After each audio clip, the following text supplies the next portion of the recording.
এখানে খেয়াল করুন হরকত।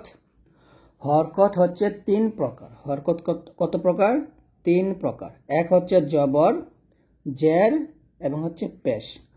দেখুন এখানে আপনাকে জবর, জের, পেশটা ভালো করে চিনতে হবে। এখানে দেখুন এই যে উপরে যে একটা বেকার চিহ্ন আছে, এই যেটা, এটাকে বলা হয় জবর। এটা কি? জবর। জবর। এই জবর, জের, পেশ আপনাকে অবশ্যই চিনতে হবে। তারপরে এই যে এই চিহ্নটা, এটা থেকে নিচে, এটা হচ্ছে জের, আর এরকম উপরে এরকম পেশ গোলমাথা, এটার নাম হচ্ছে পেশ। তো এরকম জবর থাকবে হরফের উপরে। জবর কোথায় থাকবে? জবর থাকবে উপরে, হরফের উপরে থাকে। জেরটা হরফের নিচে থাকে, জের থাকে হরফের নিচে, এবং পেশ, পেশ থাকবে হরফের উপরে। পেশ কোথায় থাকবে? হরফের উপরে থাকবে। তো জবর, জের, পেশ, এই তিনটা আপনাকে ভালো করে জানতে হবে। জবর থাকে সবসময় হরফের উপরে, জের থাকে হরফের নিচে, এবং পেশ থাকে হরফের উপরে। তো এখানে জবর মানে হচ্ছে, এখানে দেখুন দেখা জবর মানে হচ্ছে আকার। বাংলাতে আমরা আকার বলতে পারি। আর জের মানে হচ্ছে রস্যিকার, আর পেশ মানে হচ্ছে রস্যকার। তো এইভাবে আপনারা ভালো করে বুঝে নিতে পারেন বাংলাতেও। জবর মানে হচ্ছে বাংলাতে আমরা আকার, যেমন তয় আকার, তা, তা জবর তা, এরকম আর কি। আর জের মানে রস্যিকার, আর পেশ মানে রস্যকার। তো এগুলো অবশ্যই আপনারা মনে রাখবেন। দেখুন এখানে আলিফ উপরে একটা জবর আসছে, বার উপরে একটা জবর আসছে, তার উপরে একটা জবর আসছে, সার উপরে একটা জবর আসছে। তো এরকম হরফ উপরে যদি এই চিহ্নটা আসে তাহলে এটাকে জবর বলা হবে। আর এই জবরটা আসলে এটাকে বলা হবে হরকত। এটাকে কি বলা হবে? হরকত বলা হবে। অর্থাৎ যদি হরফ উপরে এরকম জবর আসে, কিংবা হরফের নিচে যদি জের থাকে, এরকম হরফের নিচে জের থাকলে, অথবা হরফ উপরে যদি পেশ থাকে, তাহলে তাকে বলা হবে হরকত। আর হরকত উচ্চারণ তাড়াতাড়ি করে পড়তে হবে। আমি আবারও বলি, যদি হরফ উপরে কি থাকে? জবর থাকে। হরফ উপরে জবর থাকলে, এরকম জবর থাকলে, হরফের নিচে যদি জের থাকে এবং হরফের উপরে যদি পেশ থাকে, তাহলে এটাকে হরকত বলা হবে। হরকত উচ্চারণ তাড়াতাড়ি পড়তে হবে। কি করে পড়তে হবে? তাড়াতাড়ি। তো অবশ্যই টান দিবেন না। আমরা অনেকেই হরকত মানে টান দিয়ে পড়ি, তো টান দিয়ে পড়া যাবে না, তাড়াতাড়ি পড়তে হবে। তাড়াতাড়ি পড়তে হয়। তো এটা আপনারা অবশ্যই মনে রাখবেন। কিভাবে পড়বো? দেখেন এখানে দেওয়া আছে আলিফ জবর আ। এখানে যদি আলিফ লেখছে, তো আমরা এটাকে আলিফ বলবো না, কারণ আলিফের উপর যদি জবর থাকে তাহলে এটাকে আমরা হামজা বলবো। তাহলে এখানে আমরা বলতে পারি হামজা জবর আ, এরকম। এটা হবে বা জবর বা। দেখুন বাটা যখন বলতেছি আমি একটু টান দিচ্ছি, বা, এরকম টান দেব। কিন্তু যখন বা জবর বা বলবো, মানে হরকত উচ্চারণ করব, হরকত উচ্চারণ করার সময় কিন্তু টান দেওয়া যাবে না। তাহলে এটা বলতে হবে বা জবর বা, এরকম। তারপর এটা হবে তা, তা হরফটা উচ্চারণ করার সময় একটু টান দেব, এরকম ভাবে তা। যখন হরকত উচ্চারণ করব তখন আর টান দিব না, তা জবর তা, এরকম। তারপর হবে সা জবর সা। এটা কিন্তু সা বলবেন না, আমরা অনেকে এটাকে সা বলি।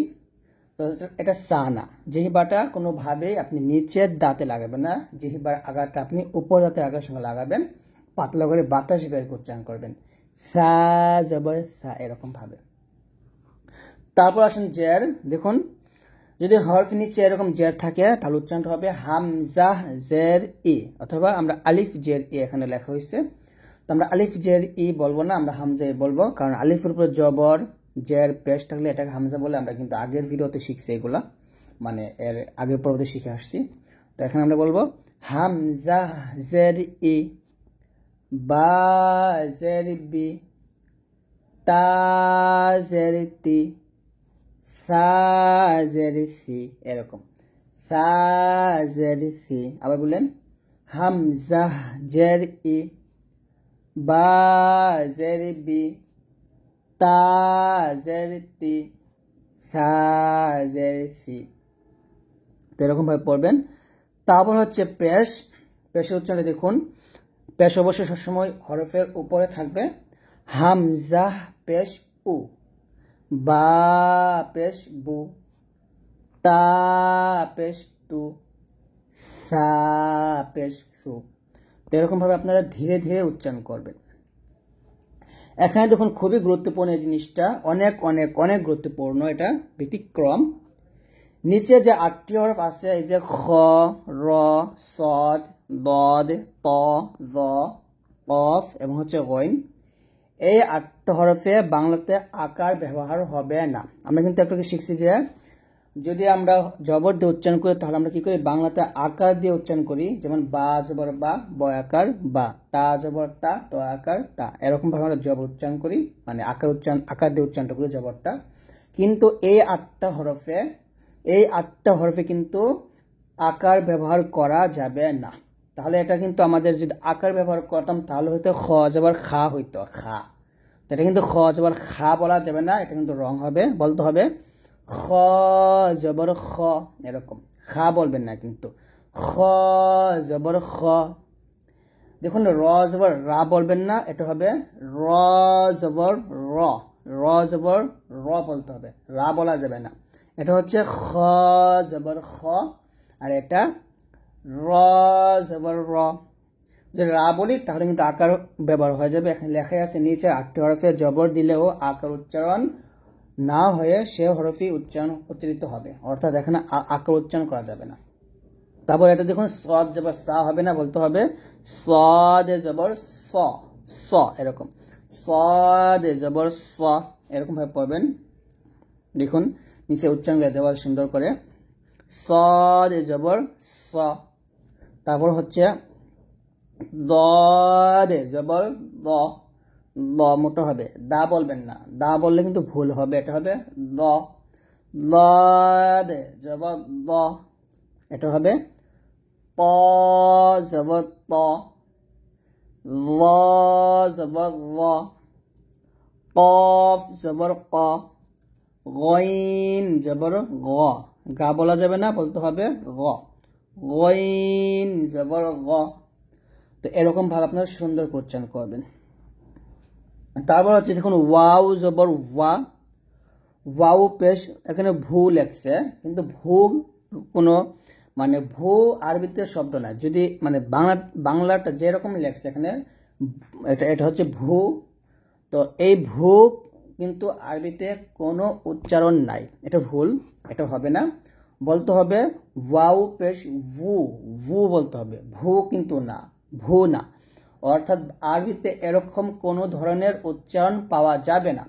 তো এটা আপনার খুব ভালো করে খেয়াল রাখবেন, এটা কিন্তু ভুল উচ্চারণ বাংলাতে, অর্থাৎ এটা বাংলাতে বোঝানোর চেষ্টা করছে আর কি, তবে বাংলা যেরকম উচ্চারণটা আছে এরকম করা যাবে না, ভু না, কিন্তু এটা হবে ওয়াও পেশ ভু, ভু এরকম। আর এটা হবে ওয়াও জের ভি না, বলতে হবে ওয়াও জের উই, উই, উই এরকম, উই, উই। ওয়াও উচ্চারণটা অবশ্যই আপনাকে খেয়াল করতে হবে, এটা দুইটা ঠোঁট আপনারা গোল করবেন, দুই ঠোঁট গোল করে এই ঠোঁট থেকে ওয়াও উচ্চারণ আনতে হবে। এই বাংলা দিয়ে আপনি বুঝতে পারবেন না, বাংলাতে বুঝতে গেলে আপনি ভুল করবেন বা উচ্চারণটা ভুল আসবে, সঠিকটা আসবে না। তো এই জন্য আপনাকে কি করতে হবে, মাখরাজটা ফলো করতে হবে। মাখরাজটা কি, ওয়াও উচ্চারণ করতে হয় দুই ঠোঁট গোল করে, ওই ঠোঁট থেকেই ওয়াওটা উচ্চারণ করতে হবে। ওয়াও জবর ওয়া, ওয়াও পেশ ভু, ওয়াও জের উই এরকম।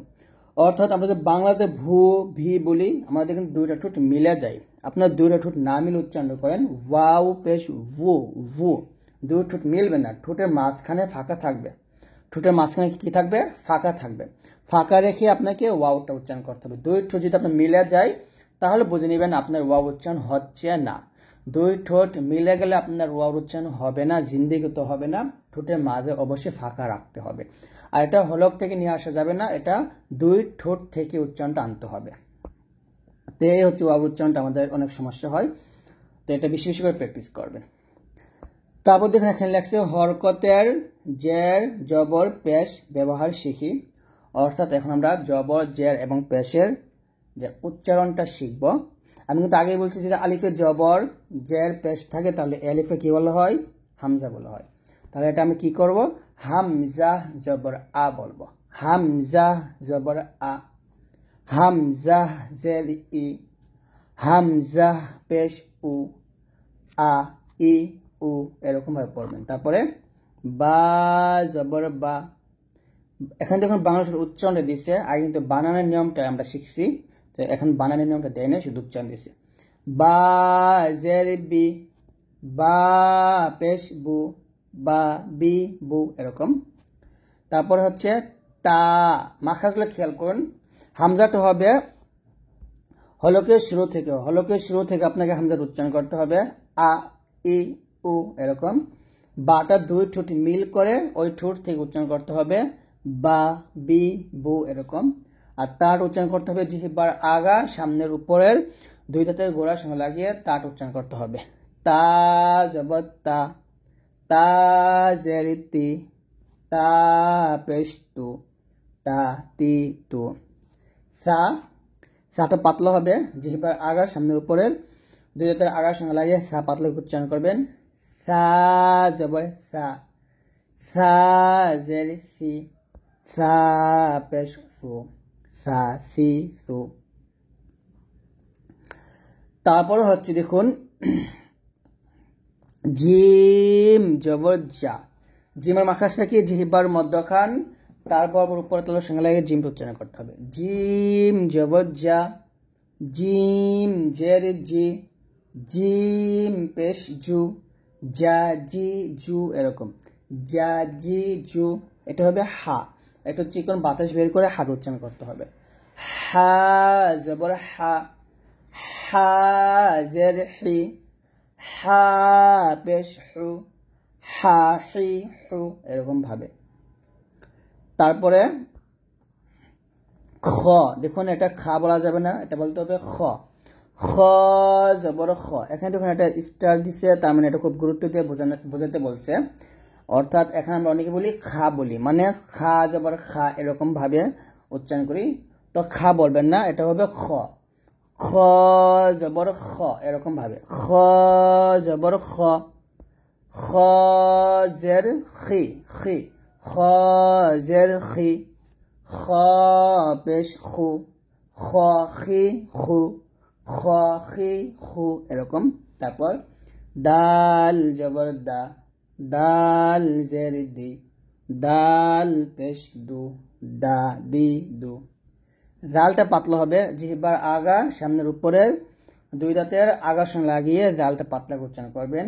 জাল জবর জা, জাল জের জি, জাল পেশ জু, জা জি জু। জালটা যখন উচ্চারণ করবেন কোনোভাবে জিহ্বাটা নিচের দাঁতে লাগাবেন না, এটা আমি বারবার বলে, এর কারণ হচ্ছে আপনারা এইগুলোতে বেশি ভুল করেন, তাই এইগুলা বেশি বেশি করে চর্চা করবেন যাতে ভুল না হয়। রট স্টার দিচ্ছে, এর মানে হচ্ছে রট আমাদের ভালো করে বুঝতে হবে। আমরা র জবর রা বলি, স্টার দেওয়ার মানে হচ্ছে এগুলো সব মোটা হরফ বা মোটা উচ্চারণ করতে হয়। তো র জবর রা বলা যাবে না, বলতে হবে র জবর র, র এরকম। র জবর র, এটা পাতলা হবে, র জের রি, এখন এটা মোটা হবে, র পেশ রো এরকম। অর্থাৎ রর পর জবর এবং পেশ থাকলে র মোটা হয়, আর জে থাকলে পাতলা, এটা বুঝে নেবেন। তাহলে এটা বলেন আবার, র জবর র, র জের রি, র পেশ রো, র রি রো এরকম ভাবে পড়বেন। তারপর হচ্ছে যা, যাটা জিহ্বার আগা সামনে নিচের দুই দাঁতের মাঝে লাগিয়ে যা সিন এবং সদ এই তিনটা হরফ উচ্চারণ করতে হবে। এটা হবে যা জবর যা, যা জের জি, যা পেশ জু, যা জি জু। আর এটা সিন পাতলা করে, সিন জবর সা, সিন জের সি, সিন পেশ সু, সা সি সু, বাতাস বের করবেন কিন্তু, সা সি সু এরকম। আর এটা হবে শিন, শিন জবর শা, শিন জের শি, শিন পেশ শু, শা শি শু এরকম। আর এখানে সদ মোটা হবে, সদ জবর স। দেখুন এখানে সিন এবং সদের মধ্যে যে পার্থক্যটা এটা একটু খেয়াল করুন। সিনটা হবে পাতলা আর সদ হবে মোটা, এটা হবে সিন জবর সা, আর এটা হবে সদ জবর স। এটা সিন জের সি, আর এটা সদ জের সই। এটা সিন পেশ সু, আর এটা হবে সদ পেশ সু এরকম। তাহলে এটা সা সি সু, আর এটা স সই সো এরকম মোটা উচ্চারণ করতে হবে। তারপর হচ্ছে দদ, দদ হচ্ছে জিহ্বার গোড়ার কিনারা উপরের মাঝের গোড়ার সঙ্গে লাগিয়ে দদ মোটা উচ্চারণ করতে হবে। দদ এরকম ভাবে, তাহলে এটা হবে দদ জবর দ, দ এরকম দদ জবই, দদ পেশ দো, তাহলে হবে দ দুই দো, দ দুই দো এরকম। আর এটা তটা মোটা হবে, জিহ্বার আগা সামনের উপরে ধীরেতের গোড়ার সঙ্গে লাগিয়ে তটা মোটা উচ্চারণ করতে হবে। ত জবর ত, ত জবই। বাংলা যেরকম তি লেখছে এরকম কিন্তু না, একটু মোটা করতে হবে। ত জবই, ত পেশ তো, ত তুই তো এরকম। তারপর হচ্ছে র মোটা করতে হবে। র জবর র, জিহ্বাটা উপরে যাতে লাগাবেন। র জবর র, র জবই, র পেশ রো, র রি রো এরকম। তারপরে আইন শব্দে বলবেন আইন জবর আ, আইন জের রি, আইন পেশ রু, আ রি রু। দেখুন আইনটা হলকে মাঝখান থেকে চাপ দিয়ে বলতে হবে, আ রি রু এরকম ভাবে। তারপর হচ্ছে গইন মোটা করবেন, এটা গাইন না, এটা গইন বলবেন। গইন জবর গ, গইন জের গি, গইন পেশ গো, গ গি গো। এটা ফা, ফা জবর ফা, ফা জের ফি, ফা পেশ ফু, ফা ফি ফু এরকম ভাবে উচ্চারণ করবেন। ফা জবর ফা, আমার সাথে আপনারা পড়েন। ফা জবর ফা, ফা জের ফি, ফা পেশ ফু, ফা ফি ফু। এখানে ফাটা উপরে দুই দাঁত নিচের ঠোঁটের পেটের সাথে লাগিয়ে ফাটা উচ্চারণ করতে হবে, কারণ ফাটা হচ্ছে পাতলা করে উচ্চারণ করতে হবে। যখন আপনি ফাটা উচ্চারণ করবেন অবশ্যই বাতাস বের করতে হবে, বাতাস বের করেই উচ্চারণ করতে হবে এরকম পাতলা করে। ফা জবর ফা, ফা জের ফি, ফা পেশ ফু, ফা ফি ফু এরকম। তারপর হচ্ছে কফ, এটা খুবই গুরুত্বপূর্ণ, এটা আমরা অনেকে কফ জবর কাফ বলি, মানে এই দুটা হরফ আমরা একইভাবে উচ্চারণ করি, তো এক উচ্চারণ করার জন্য এটা হবে কফ, এটা হবে কাফ। তাহলে এটা বলতে হবে কফ জবর ক, আর এটা হবে কাফ জবর কা। এখানে কফটা মোটা হবে, কাফ পাতলা হবে, এইগুলো আপনাকে বুঝতে হবে। কফ জের কি, আর এটা হবে কাফ জের কি, কফ পেশ কু, কাফ পেশ কু। তাহলে এটা হবে ক কি কু, আর এটা কা কি কু। এরকম ভাবে আপনার কফ এবং কাফ এই দুটো বেশি বেশি প্র্যাকটিস করবেন। তারপর হচ্ছে লাম জবল্লা, লাম জের লি, লাম পেশ লু, লা লি লু।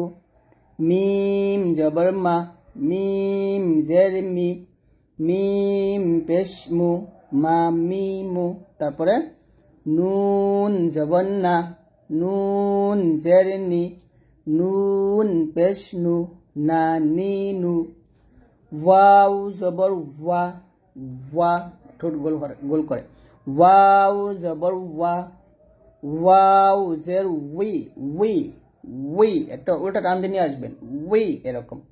ওয়াও পেশ ভু, ওয়া উই ভু এরকম। তারপর হচ্ছে হা পাতলা করে, এই হাটা হলো কি শুরু থেকে বলতে হবে। কিন্তু আরেকটা হা শিখছি, যেটা আমরা এই দুটার পার্থক্য একটু বুঝে নেই। দেখুন এটা হচ্ছে হা জবর হা, আর এটা হবে হা জের হি, হা পেশ হু, হা হি হু। আর এটা হবে হা পাতলা করে, হা জবর হা, হা জের হি, হা পেশ হু, হা হি হু এরকম ভাবে। এটা হচ্ছে মানে এটা যখন উচ্চারণ করবেন অবশ্যই একটু চিকুন চাপ দিয়ে, মানে চিকুন করে চাপ দিয়ে বলতে হবে হা হি হু, আর এটা হা হি হু এরকম। তারপর হবে হামজা জবর আ, হামজা জের ই, হামজা পেশ উ, আ ই উ। ইয়া জিহ্বার মধ্যখান তার বরাবর উপরে তলের সঙ্গে লাগিয়ে ইয়াটি উচ্চারণ করবেন। ইয়া জবর ইয়া, ইয়া জের ই, ইয়া পেশ ইউ, তাহলে হবে ইয়া ই ইউ, ইয়া পেশ ইউ, ইয়া ই ইউ, এরকম ভাবে উচ্চারণ করবে।